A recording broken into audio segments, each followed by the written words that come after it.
Здравствуйте! Это я, Комиссар Бенков. Greetings, it is I, Commissar Binkov. What would happen if Russia and USA met in an artificial arena island where their land masses are next to each other?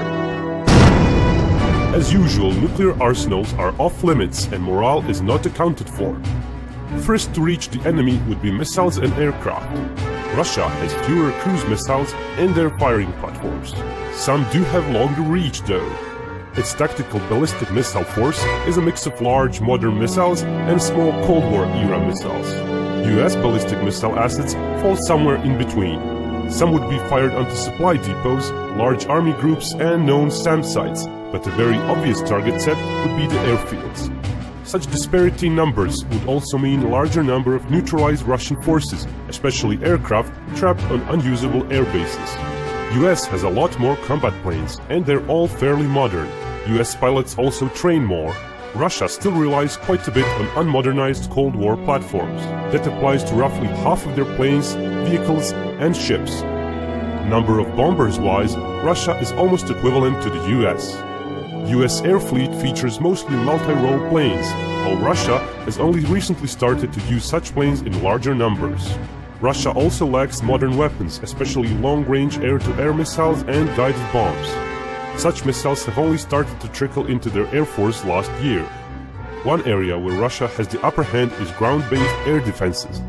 While US has basically just the Patriot SAM system, Russia has a far more layered inventory. It also has a wide array of medium-range SAMs. US has no such systems. Only remaining US SAM assets are its Avenger units with tiny Stinger missiles. While the US Navy has a vast fleet of air defense ships, its use over Russian airspace would be limited at best. Russia would create a layered SAM network for the attacker to penetrate. Performing deep strikes would be very costly for the US. Stealth strike planes should do somewhat better in such environment, but there aren't many of them. Leftover Russian Air Force would most likely choose to fall back on its air bases away from the front line and intercept or harass the incoming enemy strike sorties. Still, even attacks over the front line would favor the US, given the disparity in numbers and quality of air forces. Russian doctrine of rugged planes operating from less than perfect airfields and a large number of such Cold War air bases would mean the Russians would continuously challenge the invaders and force them to waste part of their fighter fleet as escorts. Thus, the US force would not often venture out farther than a few hundred kilometers behind the enemy lines. On the ground, the US force is more numerous. Its top-tier force are active-duty army units and Marine Corps. The National Guard trains several weeks a year, and it is a useful addition. Half of the Russian active-duty force features conscripts, which have less experience than professional soldiers. Russian paramilitary force, however, is much larger than the US one. It does lack proper combined arms experience and is best used as a defensive force. Russian citizens have an obligation to serve in the reserve, but very few actually train, and there's equipment stored for some 80,000. Both sides would surely be conscripting additional troops, with or without army experience. Here the US has a larger pool, but it would be questionable how many such unwilling conscripts would be ready for service within a year. While only selected few US units have tanks and heavy vehicles, Russian doctrine calls for such vehicles in almost every infantry brigade. When it comes to actual maneuver units in the active duty and National Guard, for US they feature some 330,000 soldiers. Russia has 213,000 soldiers in such units. The discrepancy in ratio is, again, due to different doctrines.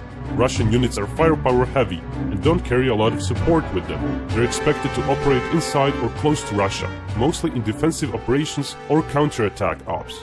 US units are more offensive in nature and are more self-sufficient logistics-wise. Beside the stored hardware for the reserve brigades, Russia has a much larger pool of ex-Soviet equipment, part of which could be used by mobilized conscripts. It is questionable, though, how much of it could be put into proper service. Fairly flat landmass of Western Russia would suit slightly more the Russian army, with its greater emphasis on heavy vehicles. But it would also mean more problems for Russian air defenses and favor the strong suit of US surveillance, blocking the armored counterattacks. Mostly safe from enemy airstrikes, numerically superior US forces would set the initiative. They would slowly and methodically erode defenses. What they may lack in firepower, they would cover for with better situational awareness, more air power support, and greater mobility. The cost, however, would include considerable losses. US has many more attack and transport helicopters and a much larger transport plane capacity. It could swiftly relocate more of its troops where they are needed and support larger formations behind enemy lines. Navy-wise, a conflict in the open seas would be a disaster for Russia. Its fleet is many times smaller and fairly old.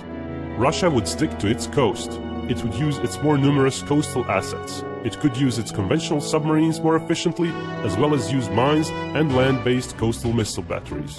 Still, it would be just a matter of months before US landing fleet could seek additional points of entry onto Russian soil. It might mean more Russian troops tied to defense of the rear regions, instead of defending against the main US assault. Another important area of comparison would be the intelligence gathering capabilities. The US has a large advantage in the satellite inventory. Russia also has fewer aerial recon assets, be it optical or electronic surveillance. With all that, US would, after a period of grinding down the defenses, be set to push inside Russia. Allowing for realistic climate, winter would slow down the US approach. Russia would also benefit from its large territory, meaning they could retreat and trade territory for time, stretching out the US forces. Fast US advance deep inside enemy territory, where supply lines would be in danger, is less likely. US advance would take its time. Rather than risk disproportionately large casualties, they might choose to grab less land.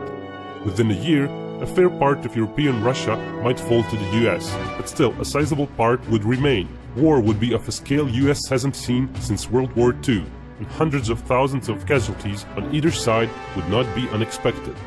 Allowing for more than a year, the scenario would only further accentuate US economy and population advantage. Eventually, the great disparity in numbers and quality, leading to territory lost, would put Russia on the losing side. Winner, United States of America. Of course, in the real world, there is a whole ocean between the two countries, so US invading Russia might then give quite a different set of results. Also, a possible nuclear exchange would surely give no decisive winner.